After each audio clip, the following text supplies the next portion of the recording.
নমস্কার বন্ধুরা, দোলন হোম কিচেনে আপনাদের সবাইকে স্বাগতম। আজকের বানাবো চানা পনির।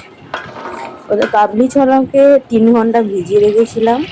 প্রেসার কুকারে সিটি মেরে নেব। পরিমাণ মতো নুন, হলুদ গুঁড়ো দিয়ে দিলাম, জল দিয়ে দিলাম। এরপর 250 গ্রাম পনির নিয়ে রেখেছি, 3-4টে সিটি মেরে নিলাম।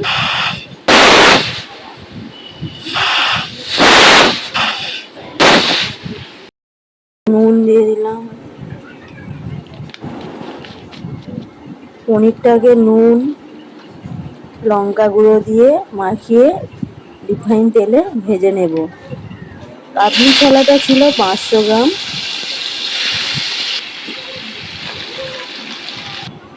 ভাজা ভাজা হয়ে গেল। তেজপাতা, দারুচিনি, এলাচ, লবঙ্গ দিয়ে দিলাম। আদা জিরে বাটা দিয়ে ভালো করে একটু নাড়াচাড়া করে নেব। টমেটো কুচি দিয়ে দিলাম। 1 চামচ হলুদ গুঁড়ো দিয়ে দিলাম। স্বাদ মতো নুন দিয়ে দিলাম। কাশ্মীরি লঙ্কা গুঁড়ো দিয়ে দিলাম। ভালো করে কষিয়ে নেব। কষানো হয়ে গেছে। এরপর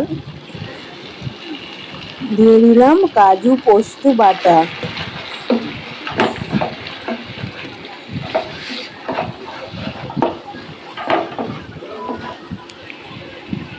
এরপর কাবলি ছোলাটাকে দিয়ে দিলাম।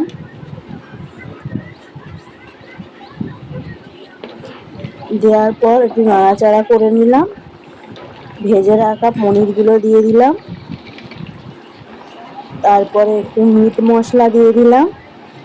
কেটে রাখা ধনেপাতা কুচি দিয়ে দিলাম। আমাদের চানা পনির হয়ে গেছে। আপনারা রুটি, পরোটা, লুচির সাথেও খেতে পারেন।